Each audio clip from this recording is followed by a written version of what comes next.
Alright, so Anime Adventures dropped update 20.5, or the April Fool's update. I'm not 100% sure if it's update 20.5 exactly. I'm just going to call it the April Fool's update. But they did drop a good amount of content, a batch of content. And the background footage that you're seeing right now is me playing the new April Fool's game mode for the first time. So if I do something wrong in the beginning, keep in mind, this is literally my first time figuring it out. But we're going to give our little review, our take on the update, and what I think about it. First things first, I don't think this update is as horrible as people are making it out to be. I think people just are getting bored of the game. At least that's how I interpret it. Because, truth be told, this new April Fool's game mode that they added, where you get a random unit every, I don't know how much amount of time, and it can either be a random unit or a random buff. Like, you can give your unit 100% more damage, 100% more range. You can get a refund slot, which just lets you completely refund a unit. You could get a merge slot, which lets you merge units that are of the same type. Is actually really, really cool, and if I'm being honest, it's the most fun that I've had on Anime Adventures since its re-release. This game mode, this April Fool's game mode, I genuinely love it. I'm having a lot of fun on it. Probably because it's given me a chance to use units that I'm never going to be able to obtain, like Dio Over Heaven, Roger, Vegito. I mean, I probably could get Vegito, I'm just too lazy, but you get what I'm trying to say. This game mode is fun for players of all skill levels and all, levels of progression. Because no matter what, you're all on an equal playing field. You're all going to be getting random units, and it really just comes down to who has the better game sense, who has the most knowledge on the game and knows what they're doing in order to perform well in the game mode. I also think it's cool how you can get an infinite amount of farms. Like, I had like 3 Bulmas that were maxed by the end of the run, and that's pretty cool. Something I don't think is cool, which is a problem that has plagued this game since its re-release, and it still happens. If you look on the right side of the screen right now, there is a dude leeching. I forgot what his name was, but fuck that dude, bro. People that leech in this game are so lame. Why are you even playing the game to begin with if you just want to screw other people over? And the argument that it's for rewards and blah blah blah, we don't have time.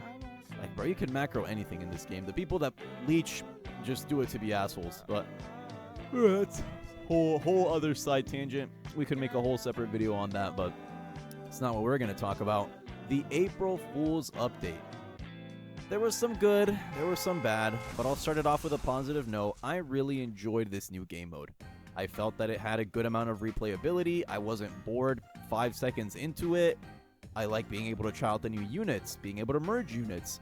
The little 100% buff, albeit a little bit unbalanced, makes the game mode pretty fun because you get to see those numbers go up, and who doesn't love having 6 billion damage on a unit? You know, it's cool. It's fun. Something else that was nice, the new units that they added for the April Fool's banner are actually pretty cool. I don't know the girl's exact name. I just know that she's from that one meme, like that one anime girl that's always smiling. I'm sure you guys will correct me in the comments. I think those are actually cool additions into the game. Sure, they're not exactly huge mainstream anime that everyone is going to immediately recognize, but I think they're doing that deliberately to try and not get copyrighted. They're not just going to start adding shit like Eren Yeager again or Goku and Vegeta all over again, because the remodels made it very, very clear that they are scared of getting copyright striked again. But if I had to go into what this update did well, my personal favorite, the strength of this update was the new game mode. In my opinion, this game mode is better than Assassination Contracts. It's better than their winter event. It's better than Dungeons. That might be a hot take, though. I just didn't like Dungeons that much. It was kind of long and boring. This game mode is also pretty long, but the reason that I like it is the randomization aspect of it. I don't know, it just tickles a part of my brain that I can't explain. But I love being able to just get random units, and if you get a unit that you don't want, it's fine. You can literally just delete it from your hotbar, which is something that I didn't realize until later on in the recording, so you're just going to see me placing things willy-nilly. But still, I think this game mode is incredibly fun, and it's a step in the right direction for making game modes in Anime Adventures have some sort of, I'm going to say, meaningful progression in-game. What I mean by that is just that I like the random aspect of it. I like the fact that you can build your own team and you never know what you're going to get. And in other game modes, it's more so of a going through the motions type thing. The winter event, you had your units, you had your buffs, and you kind of just sat there, placed your units, and did your thing. The Dungeons event, you have your units. If you have unique, then you're just set. You get to solo the whole thing. But in this game mode, you gotta kind of have to play a little bit more reactively, because depending on what you get will depend on how you set up your team in the end game. And I love that. I fucking love that so much. Let's get into the things that weren't so good. Number one, this was an April Fool's update that didn't even come out on April Fool's. I guess the real joke was the fact that it was going to get delayed. I mean, what are we going to do, right? At this point, I never trust their release dates whenever they say that they're going to release something. But to their credit, they've never released something late. They announced the update and it came out. They didn't give you a trailer or anything or like an expected release date. I just think it's a little bit funny how this was supposed to be an April Fool's update and it didn't even come out on the right day. Second of all, they did add some quality of life features. I don't know if they added it this update, but Unit Manager, which I'm using right now, oh my god, finally, bro. Absolute godsend. I'm afraid that it might be too late, though. Too little, too late, you know? People were asking for Unit Manager a long time ago, and although, yes, it's still a good addition that everyone wants to see, at the same time, the game has lost so much traction and hype and players that it might not exactly be enough to bring them back up to 200,000 concurrent player status, if they'll ever be able to attain that again. Third thing that I want to talk about, the remodels. Every single update, more and more units get remodeled, and they become slowly more and more unrecognizable. This isn't something that I'm going to harp on for too long, because I've made my stance on this very clear. I know why they have to do this. Their hands are tied. It's either remodel units or get taken down, and if they get taken down a second time, it's over.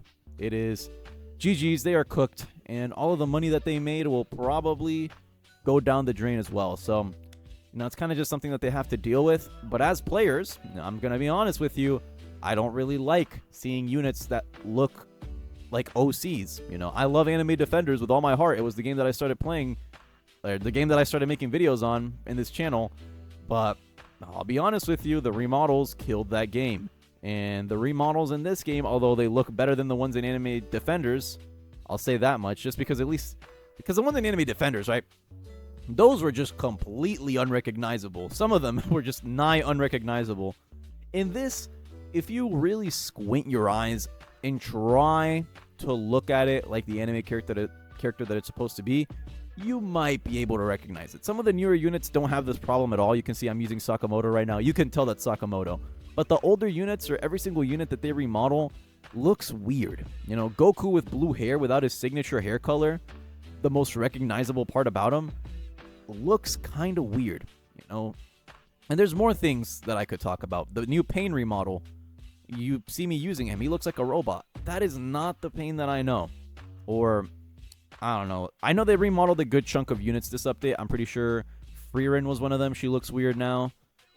I can't name more off the top of my head, but I'm sure you guys know. I'm sure people have talked about it. You get what I'm trying to say, though. Every single update, more and more units get remodeled, and I just don't think it's good for the health of the game. But when I mean health of the game, I mean their player count. Players are logically not going to want to play. Yeah, look at this Vegeta. You see that Vegeta model? What happened to him, bro? What is that weird purple hair? He looks like a background character in a Borderlands game. This is not the Vegeta that I know. But I'd like to reiterate, I'm complaining about this not because I want them to revert the changes. I know that's never going to happen, but I am going to be transparent with you. I'm not going to sit here and lie to you and say that the remodels, I don't notice them and they don't mean anything to me. No, I very, very clearly see that these remodels are less than desirable. Desirable? I always have trouble pronouncing that word. I know these remodels aren't the ideal situation, but there's nothing that they can do, right? One more thing I want to touch on in terms of quality of life changes. I did praise them for adding Unit Manager, and I'm not going to take that back. It's an amazing addition. Something that I think is a little silly, though, and it's a quality of life change that they added this update, was Quick Summon. And I say Quick Summon in air quotes because all this quote-unquote Fast Summon does is when you summon your units, you get to skip the little 2-second animation of the star going back and forth and cracking and then opening before you can get your units. It skips that. So it just makes that faster. But you still have to individually go through every single unit. Anime Adventures devs, if you're out there, if you're listening, if you're looking at this video, when we say we want a fast summon, we do not mean skip the 2-second animation that people don't really care about. We want to be able to summon all 10 units at once. The point of a fast summon is that you get to skip the summoning animation.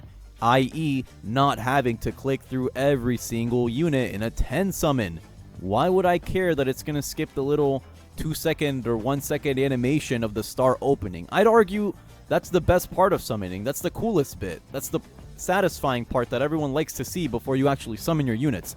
I'd argue that you could keep that as long as you skip the individual animation of summoning 10 units. That's what people wanted. I don't know who misinterpreted fast summon as just skip a single animation and make us sit through the rest of the summons. That's not what a fast summon is. And the fact that they added that and advertised it as a fast summon was a little comical to me. And I saw a lot of other content creators in their videos, on their initial playthroughs, looking at the update. They turn on fast summon, and all of them were just like, bruh, what do you mean fast summon? All this is doing is saving me maybe an extra second. That's not what a fast summon's supposed to be. That's a suggestion that I'd add. I'm sure that they could change that. But all in all, let's move into our conclusive thoughts about the update. I think it was good. Genuinely, for a 0.5 update, I'll tell you what. This is leaps and bounds better than the Sakamoto Days update. The Sakamoto Days update was, in my opinion, hot ass. Keyword opinion. I just didn't like the fact that the contracts are so needlessly hard. And yes, they did nerf them at the end. But even then, me personally, I just didn't have that much fun on the game. So it was kind of like, okay, I have to grind this for a pretty long time. And then what? And then I get some units that are going to get phased out of the meta in a couple updates. I mean, Sakamoto and Switchblade, I believe it's what they're called. Two very meta units that are still good right now. So I guess that argument doesn't hold up as well as I'd like it to. But I think the Dungeons update was a lot better. I personally liked the Dungeons update. I thought it was cool. Sakamoto Days update, ooh, that was not... I did not enjoy that update at all, if I'm being honest. This update is probably one of my favorite updates that they've added into this game. I really can't state how much I like the new game mode. I think it's a genuinely good, fun game mode.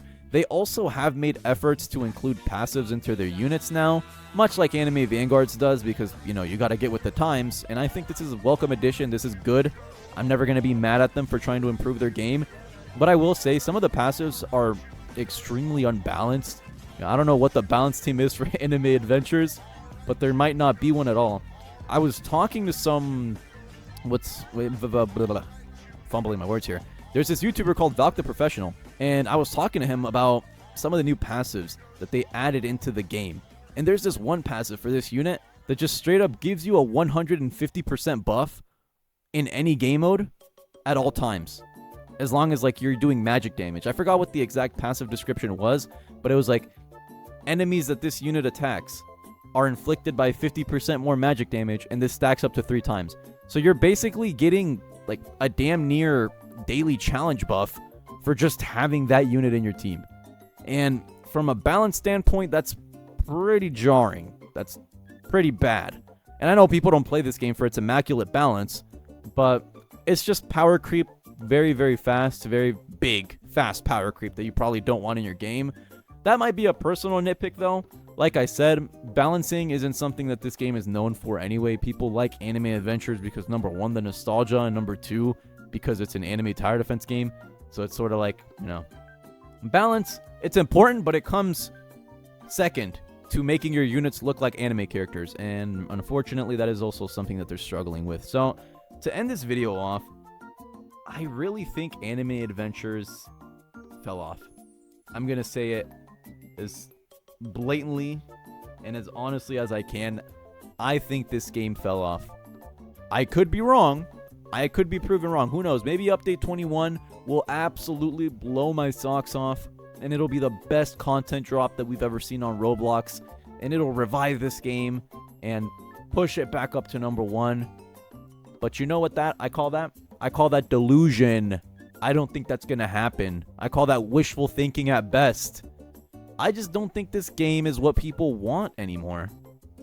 That's the best way that I can describe it. The remodels, the length of the gameplay, it's just not something that newer tower defense players really enjoy doing. And when I say newer tower defense players, the same people that play ALS and Anime Vanguards were not the same people that played Anime Adventures in its heyday. Sure, there's some overlap. There are some players that did, play Anime Adventures back in the day, but the vast majority of the community are newer people that got into these games after Anime Adventures was taken down. And as a newer player, this game is not all that appetizing. And even for returning players, they have Anime Vanguards, who a lot of people just think is the objectively better game. What do I think? Well, it's all opinion based. I don't know if I could tell you which one I think is objectively better, but what I will say is I'm leaning more towards AV. And for this game, I've tried to give them as much wiggle room as I can before I drop my, entire timeline of them falling off. Because I don't want to make that video, invest all of that time into it, just for it to become outdated in a single update. Oh my god, I would hate that. But after seeing this update, I firmly believe that I don't think Anime Adventures is going to die. I don't think it's going to be dead anytime soon. I think it's here to stay, but it's definitely a shell of its former self. And I think it'll continue to stay like that forever. With all that being said, that's going to be it for me. If you guys enjoyed the video, liked it, or, liked watching the video, feel free to like, sub, comment, all that wonderful, wonderful stuff. Let me know in the comments what you think about Anime Adventures in its current state. Do you still like it? Do you enjoy playing it? Have you quit? And with all that being said, that's going to be it for me. Have a great day or night wherever you are. Stay tuned for more content, and we will catch you in the next one.